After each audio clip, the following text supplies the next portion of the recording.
It's a little chilly here in Illinois. The leaves are on these trees. I think we've caught up with the cold. It is early spring weather here.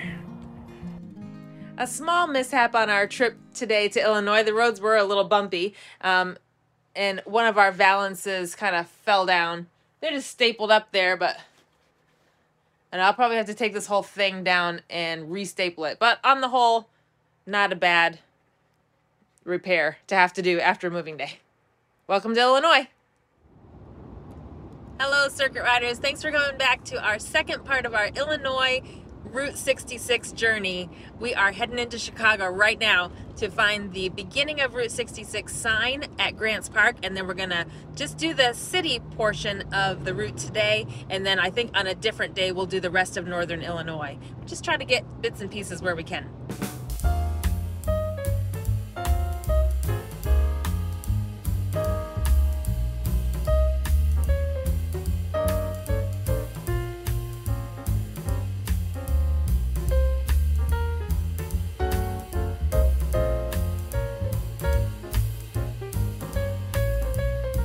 We are at Grants Park in downtown Chicago, so we're going to pass the Chicago Art Institute on the right, and then when we turn left, I'm going to try to get that sign, but we're going to be at the very beginning of Route 66.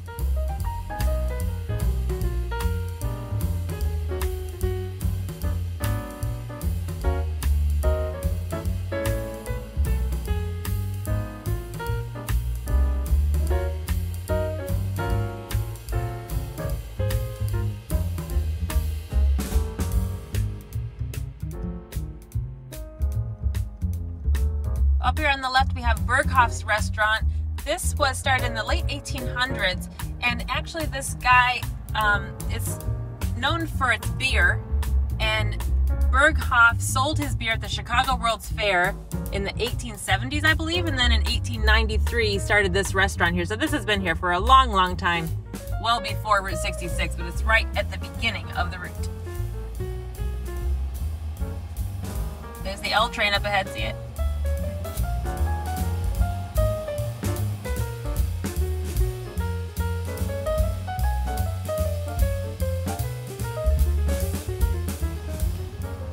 Coming up here on the left is Chicago Union Station. I think it said it was the third busiest rail station in the country. Still 25 trains coming in here each day for passengers.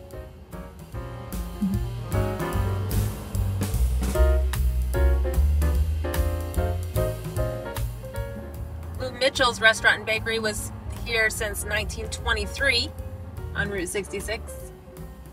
Cute.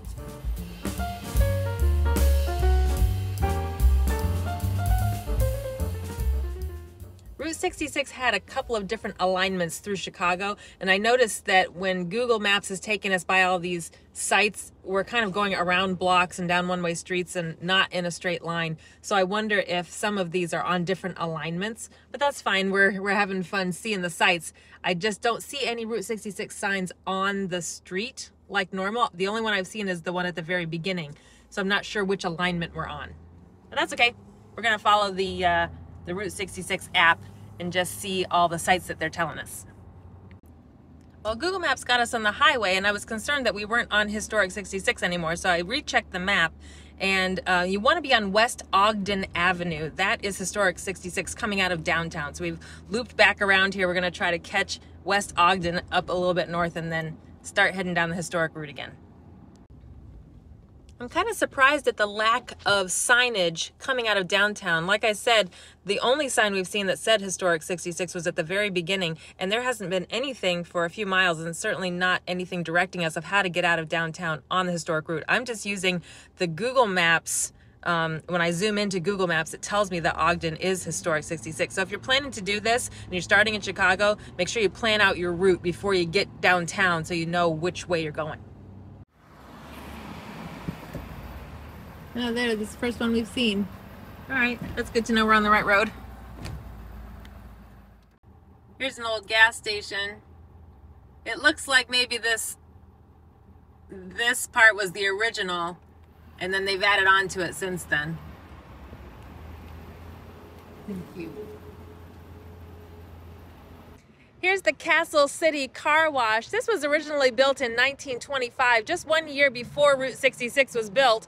And it was originally a gas station. In 1966, it was converted to a car wash, and now it's empty, but the Route 66 Preservation Society is trying to get it placed on the National Register of Historic Places, is what I read. It seems empty right now, but what a cute little gas station car wash on Route 66.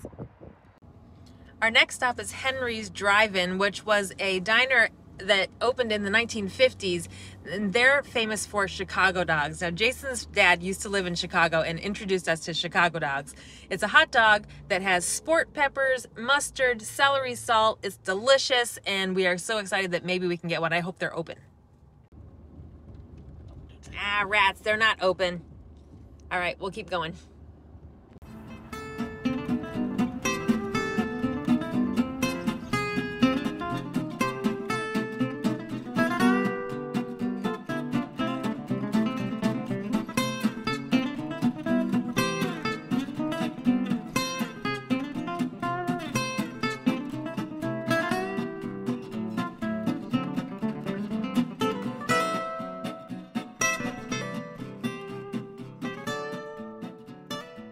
Well, once again, Google Maps has rerouted us onto a highway. I think in this instance, Route 66 was actually broken by the highway. We couldn't go on it continuously, I think. But we've zoomed back into Google Maps, found the historic route, now we're getting off the highway and back on it. So just a little bit of navigation skills are required for Chicago. All right, since we couldn't get a Chicago dog, we're gonna try Rhea's Chicken Basket. This place was built in the early 40s as a lunch counter and a gas station. It's developed over the years into a chicken restaurant that's been on historic Route 66 for a long time. It's kind of funny that this old restaurant from the 40s is still here in the middle of this industrial and hotel modern complex. This just was built up around it over the years.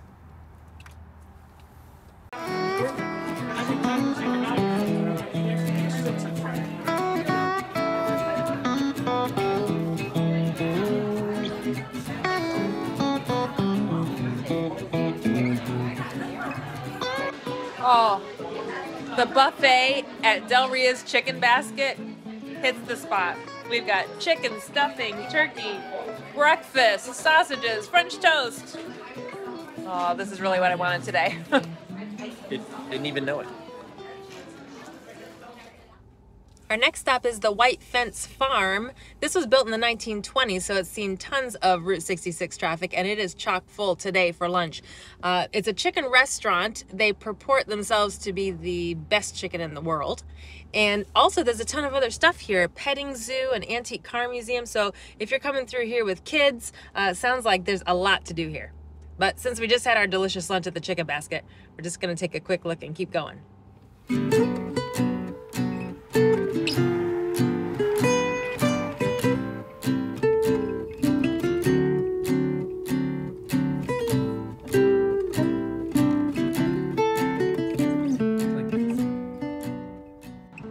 Into the town of Joliet, Illinois, there's a cute little Route 66 park and an ice cream stand that's not open right now. I see there's statues of the Blues Brothers on top. I'm not sure what that's about.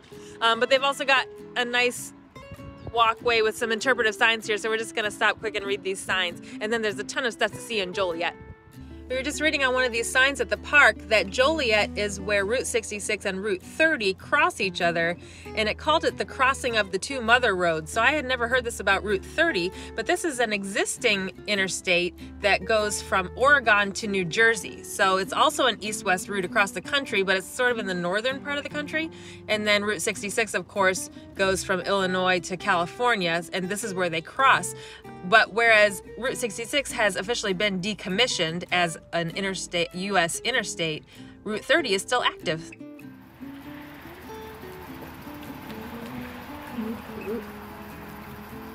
I think, yeah, it actually was a towing service. Oh, look, you're standing on the original roadway of 66. Huh. I didn't know there was a brick section of 66. Interesting. There's the Route 66 Museum, Joliet. We're gonna turn left over the Ruby Street Bridge. It's a historic bridge.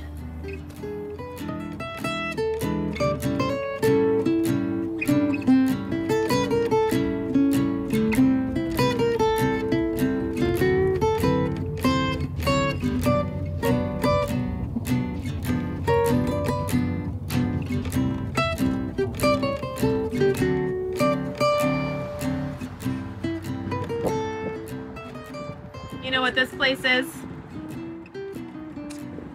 The location of the original Dairy Queen store in 1940. That's so funny. No ice cream here now.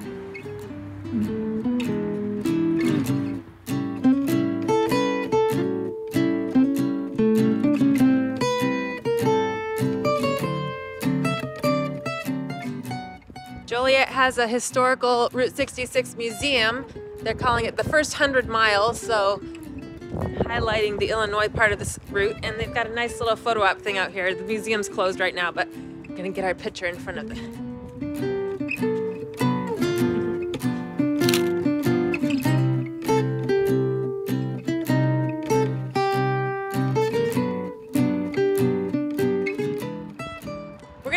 Our day here at the Milano Bakery, which says it's been here since 1915, so obviously a Route 66 staple.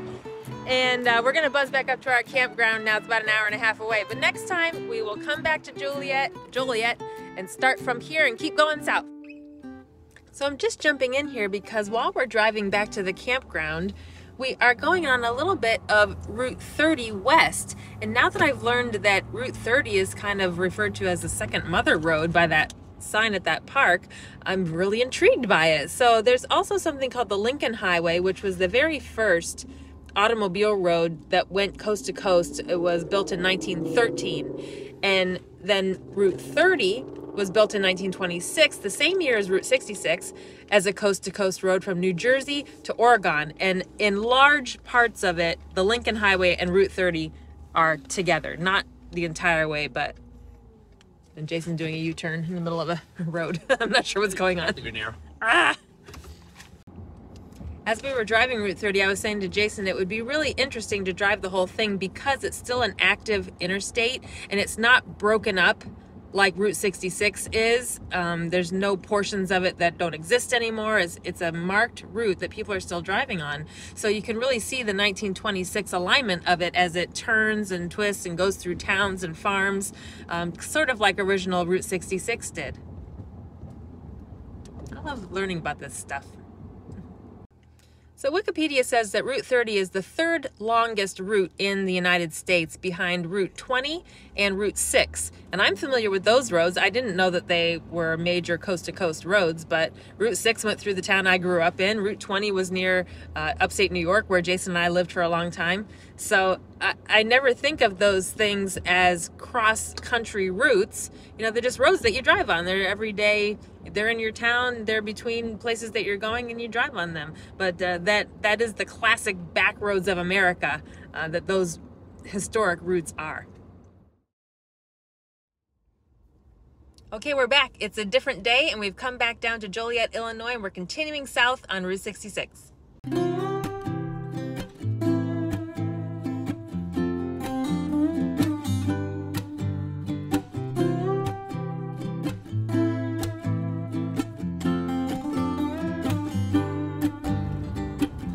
There he is.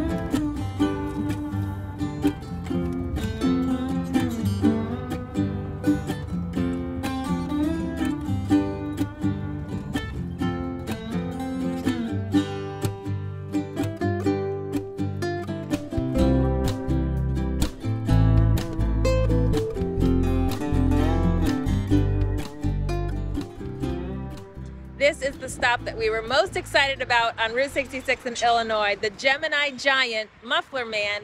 So we've talked before about the Muffler Men statues were originally made as promotional pieces for different tire and car shops.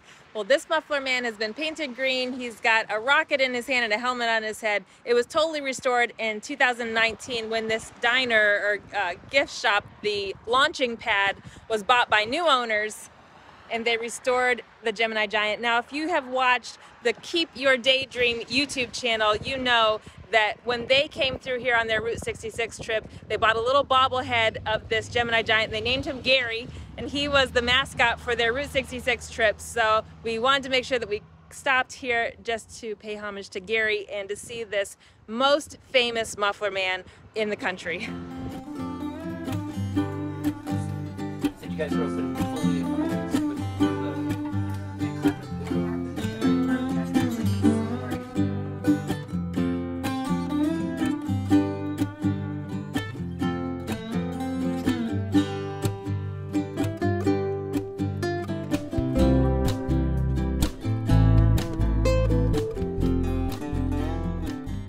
The launching pad was not open for food yet for the season, so we came just down the road a little bit to Nellie's, which is not a historical place, but it's a Route 66 themed shopping area and restaurants, and they have Chicago dogs here, which we've been trying to find, so we're finally going to get our first Chicago dog.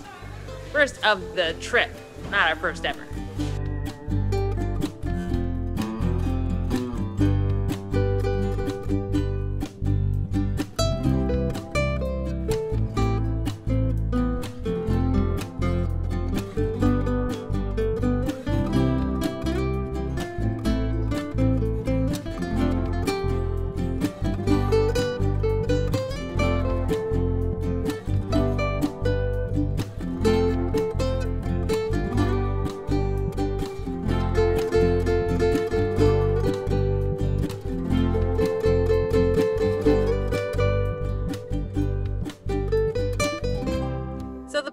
Drive-in here is right on Route 66, and it's a historical building, but we are going to, for our dessert, go across the street to a Dairy Queen. As you saw the other day, Dairy Queen started in Joliet, Illinois. We saw the building with a little plaque on it from the original 1940 location, and that one is no longer there, but we love Dairy Queen, and so we thought to pay homage to the original Dairy Queen that was on Route 66, we would stop here for some dessert. So Jason's got his Blizzard, and I'm going to do a little brownie sundae. They are serious about their speeding train warnings around here. If you get hit by an 87-mile-per-hour train, that's on you. What did we say? The trains may exceed 80 miles per hour. Thank you.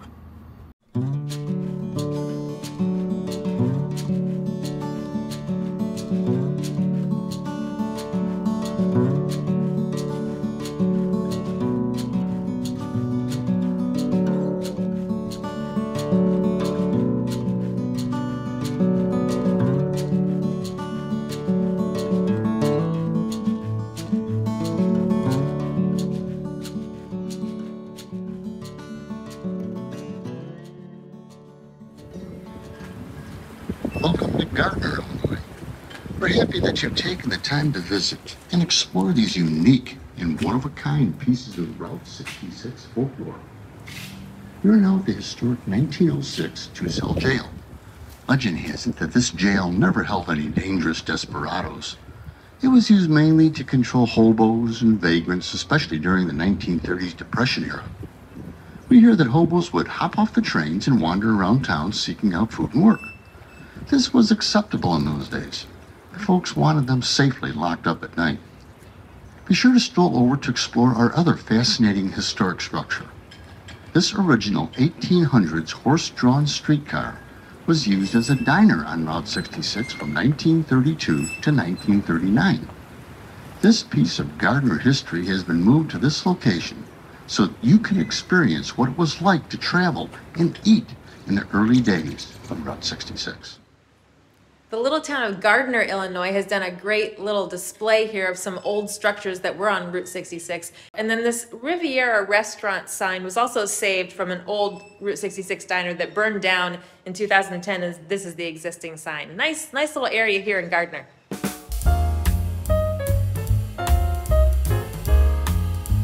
1906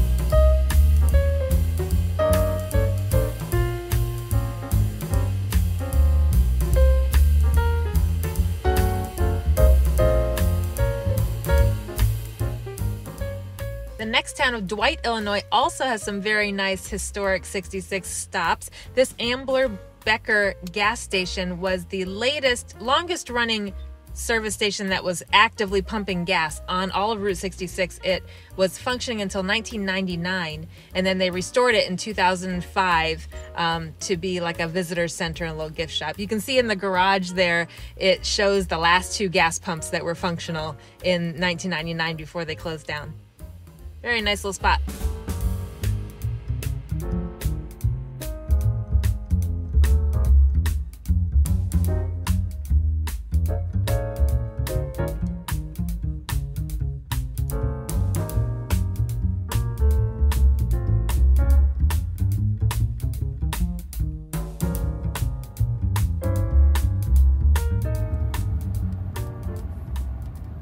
So old Route 66 goes through this little town of Odell, Illinois, and there was so much traffic on this route back in the old days that the town built a little subway tunnel underneath the road for pedestrians to get across safely.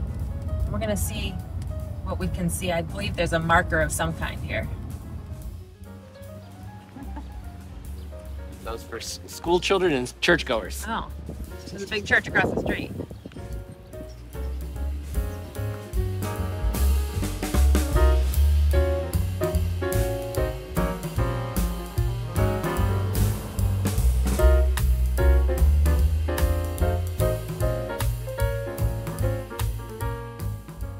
This is the real old 66 here. We're just turning onto the main road and we noticed this really old section over here with a dotted line down the middle. It's most likely the original roadway.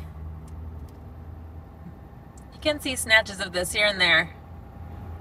I think I might be able to make it down to this little crossroads, you know. Okay. Let's see how far Whether we it's can supposed go. to or not. Oh, it keeps going, it looks like. I think they're turning into a path. Behind us, the road is that road closed, and there's a much more finished bike path walking path. Yeah, there was. Yeah, So I maybe there. think they're gonna convert this to a keep converting it. It looks like. To a bike path. That's cool.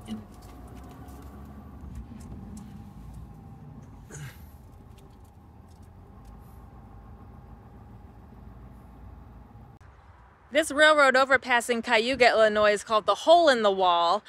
In the old days, the railroad track just went up high, and so the locals asked the town to build a road underneath so they could get from one side of the tracks to the other. Well, Route 66 is right in front of me, and the police discovered that if they hit their cars underneath this overpass, they could nab people speeding down Route 66. So it was a famous police speed trap on 66 here. This old log cabin restaurant outside of Pontiac, Illinois has an interesting story. It was originally turned around, and the old alignment of Route 66 that was in 1926 when the restaurant was built went behind the in front of the restaurant, but there's just a little dirt driveway there now. The road is not there anymore.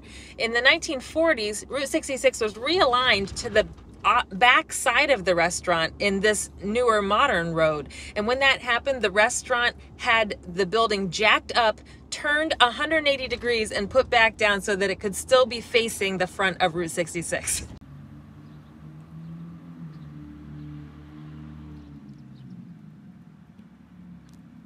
We're at the Route 66 Museum in Pontiac, Illinois. It's a very large museum, and it's kind of well known because it houses the old Skoolie school bus house of Bob Waldmire. So Bob was a well-known artist who did a lot of artwork about Route 66, and especially in Illinois, his artwork was well known. And he is also the son of Ed Waldmire, who was the founder of the Cozy Dog. Remember the other day we stopped at the Cozy Dog to get our famous Illinois corn dogs, and so this is his son that lived in the Skoolie and did all the artwork. And this mural is the largest Route 66 mural, I think, in existence.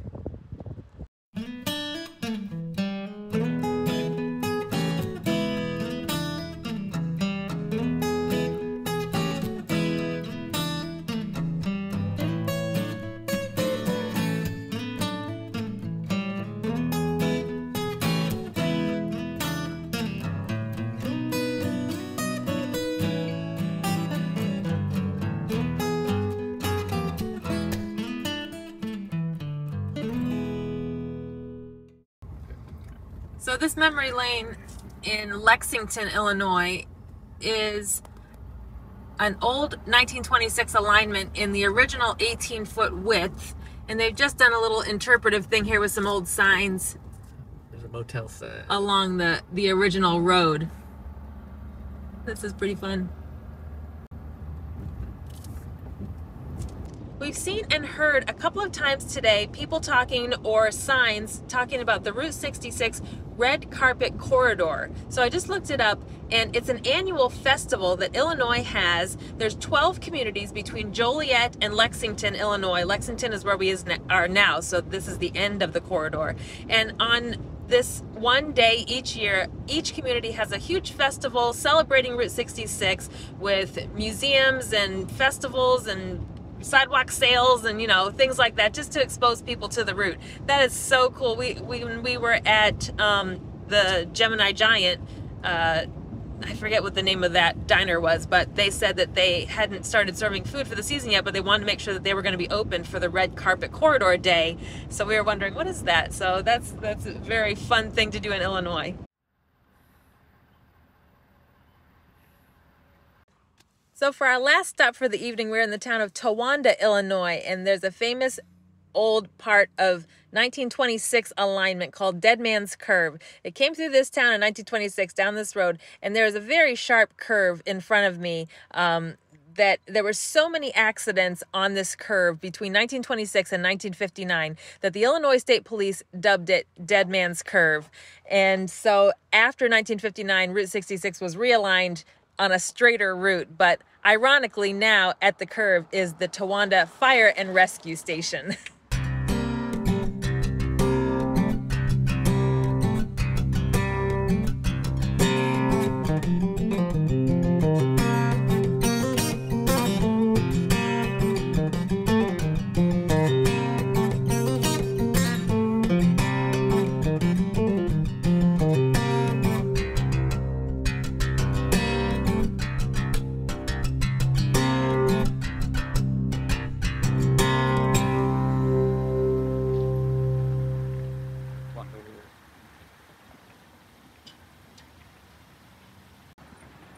You can see on this muffler man's wrist that they've rotated his hand so that he can hold the ice cream. But they left the other one. They left the other one.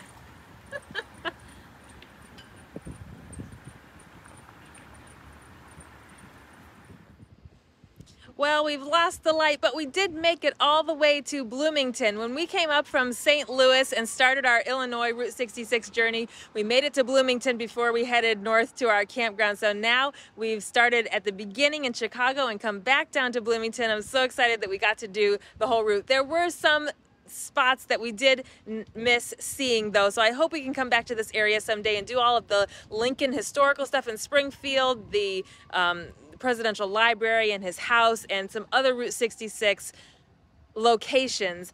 We're going to end at the Sprague Super Service. This was a Route 66 service station that's been beautifully remodeled by the town of Normal, Illinois, and the owner of the station used to live upstairs here, so they've done a great job of doing this. And from Route 66, thanks so much for coming along with us. We will see you next week, and I hope you have a great week. Bye, guys.